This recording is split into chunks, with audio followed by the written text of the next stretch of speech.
بسم اللہ الرحمن الرحیم۔ عزیز طلباء السلام علیکم۔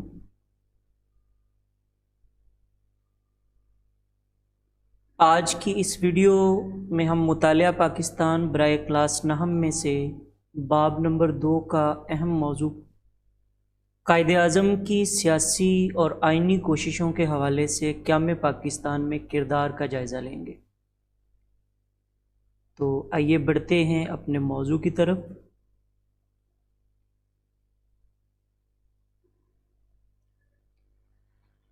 قائد اعظم محمد علی جناح 25 دسمبر 1876 کو کراچی میں پیدا ہوئے اور ابتدائی تعلیم و تربیت کے بعد انگلستان روانہ ہو گئے۔ انگلستان سے وکالت کی تعلیم حاصل کی اور انگلستان کے قیام کے دوران ہی برصغیر کے لوگوں کے مسائل کو حل کرنے کا فیصلہ کیا اور ان کے مسائل کے حل کے لیے سیاسی سرگرمیوں کے اندر شرکت شروع کر دی۔ سب سے پہلے آپ نے کانگریس میں شمولیت اختیار کی اور کانگریس اور مسلم لیگ دونوں کو اکٹھا کرنے کی کوشش کی۔ اس وقت وہ ہندو مسلم اتحاد کے زبردست حامی تھے۔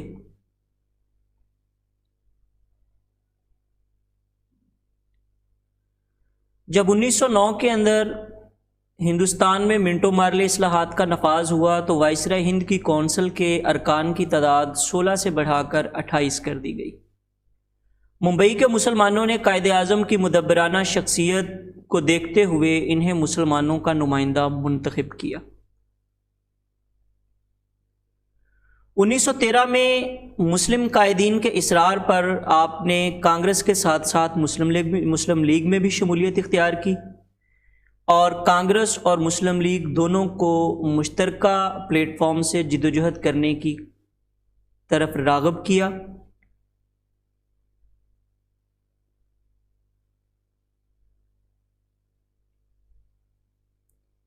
انیس سو 16 کے اندر کانگریس اور مسلم لیگ نے اپنے اپنے سالانہ جلسے کرنے کا اہتمام کیا تو مسلم لیگ کے اجلاس کی صدارت قائد اعظم محمد علی جناح نے کی۔ انہوں نے اپنے خطبے میں فرمایا، ہم کوئی انعام یا رعایت نہیں چاہتے اور نہ ہی کسی امتیازی سلوک کے آرزو مند ہیں۔ اس مقام پر دونوں سیاسی جماعتوں نے ایک تاریخی معاہدہ کیا جسے معاہدہ لکھنؤ کہا جاتا ہے، اور اس معاہدے کی صورت میں کانگریس نے مسلم لیگ کی بہت سی باتوں کو تسلیم کیا اور مسلمانوں کے ساتھ مل کے مشترکہ جدوجہد کرنے کا فیصلہ کیا۔ ہندو مسلم اتحاد کی اس نئی جہد کی وجہ سے قائد اعظم محمد علی جناح کو ہندو مسلم اتحاد کا سفیر کہا گیا۔ 1919 میں حکومت برطانیہ نے رولٹ ایکٹ پاس کیا۔ اس کے تحت حکومت کو بغیر وارنٹ اور مقدمہ چلائے گرفتاری کا اختیار حاصل ہو گیا۔ اس قانون کے تحت ملزم کو صفائی کا موقع دیے بغیر خفیہ مقدمہ چلایا جا سکتا تھا۔ قائد اعظم محمد علی جناح نے اس قانون کی سخت مخالفت کی اور اسے غیر آئینی قرار دیا۔ احتجاجاً انہوں نے وائسرائے ہند کی کونسل سے بھی استعفیٰ دے دیا۔ اس موقع پر انہوں نے فرمایا، میں محسوس کرتا ہوں کہ جو حکومت زمانہ امن میں ایسے قوانین پاس کرتی ہے وہ مہذب حکومت کہلانے کا حق نہیں رکھتی۔ تاہم میں یہ بھی امید کرتا ہوں کہ وزیر امور ہند تاجدار برطانیہ کو یہ مشورہ ضرور دیں گے کہ وہ اس کالے قانون کو مسترد کر دے۔ بعد میں آنے والے سالوں میں حالات یکسر تبدیل ہوئے اور کانگریس نے مسلمانوں کے ساتھ مل کے مشترکہ کاوشیں کرنے سے انکار کر دیا۔ 1928 کے اندر کانگریس کے پلیٹ فارم سے ایک ایسی رپورٹ شائع کی گئی جس نے مسلمانوں کے ساتھ کیے گئے تمام مشترکہ کاوشوں کے معاہدات پر پانی پھیر دیا۔ تاریخ میں اسے نہرو رپورٹ کے نام سے یاد کیا جاتا ہے۔ نہرو رپورٹ کے جواب میں قائد اعظم مسلمانوں کی طرف سے میدان میں آئے اور انہوں نے 14 نکاتی سفارشات پہ مشتمل ایک پیپر جو ہے وہ حکومت برطانیہ کے سامنے پیش کیا۔ ان 14 نکاتی سفارشات کے اندر قائد اعظم نے وہ تمام تر باتیں جو مسلمانوں کے حقوق اور ان کے مستقبل کے لیے اہم تھیں انہیں تفصیل کے ساتھ حکومت کے سامنے پیش کیا۔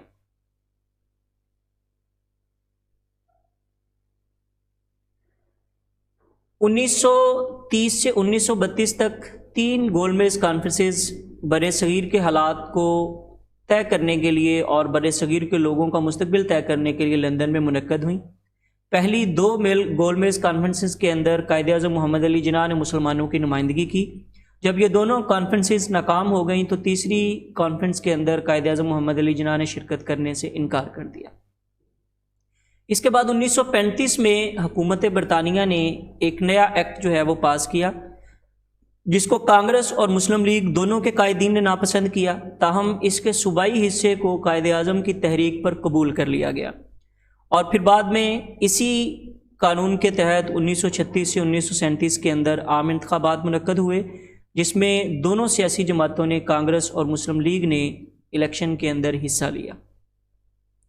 اس سے پہلے 1934 میں مسلمانوں کی کاوشوں سے دل برداشتہ ہو کر قائد اعظم محمد علی جناح لندن واپس جا چکے تھے، تو مسلم قائدین کے اصرار پر 1934 کے اندر قائد اعظم کو واپس بر صغیر لایا گیا.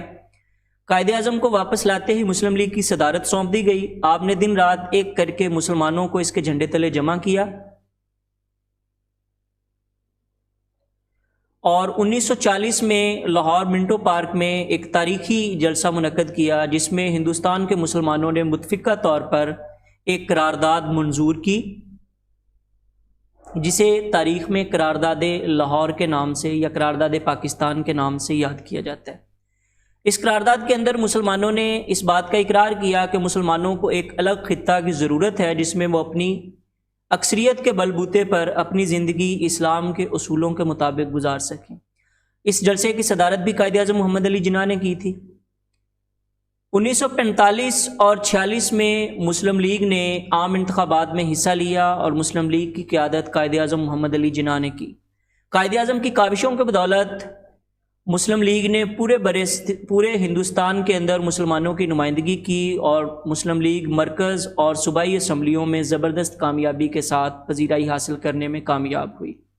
مسلم لیگ نے مرکز میں 100% اور صوبائی اسمبلیوں میں 90% کامیابی حاصل کی، جس کی بنیاد پہ مسلم لیگ نے انگریزوں اور ہندوؤں پر یہ واضح کر دیا کہ مسلمانوں کی واحد نمائندہ جماعت صرف اور صرف مسلم لیگ ہے اور وہی پورے ہندوستان میں مسلمانوں کی نمائندگی کا حق رکھتی ہے. 1946 میں حکومت برطانیہ نے کابینہ مشن کو برصغیر بھیجا جس کا مقصد برصغیر کی دونوں بڑی جماعتوں کو حکومت برطانیہ کے ماتحت رکھ کے حکومت میں شامل کرنے کا فیصلہ کیا گیا. قائد اعظم نے اس مشن کی بھرپور مخالفت کی اور اس کے سامنے ڈٹے رہے. ہندوؤں اور انگریزوں کی ہر چال کو ناکام بناتے ہوئے اس مشن کو بالآخر یہ تسلیم کرنا پڑا کہ مسلم لیگ کو کسی طور پر نظر انداز نہیں کیا جا سکتا. قائد اعظم اور مسلمانوں کی لامتناہی کاوشوں کے سلسلے میں 14 اگست 1947 کو پاکستان معرض وجود میں آ گیا. 15 اگست 1947 کو قائد اعظم رحمۃ اللہ علیہ نے اس نئی اسلامی خود مختار ریاست کے پہلے گورنر جنرل کی حیثیت سے حلف اٹھایا.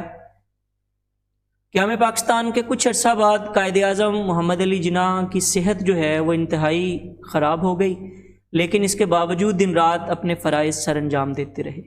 ان کو آرام کا ہرگز موقع نہ مل سکا جس کی وجہ سے ان کی طبیعت بہت زیادہ خراب ہو گئی اور آخر کار جولائی 1948 میں بیماری نے اتنی شدت اختیار کی کہ ستمبر 1948 کو وہ اپنے خالق حقیقی سے جا ملے.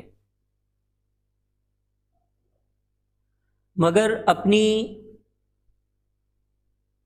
مخلصانہ کاوشوں اور برصغیر کے مسلمانوں کے لیے ایک نئی تاریخ کو رقم کرنے کے باعث وہ آج بھی مسلمانوں کے دلوں میں زندہ اور جاوید ہے.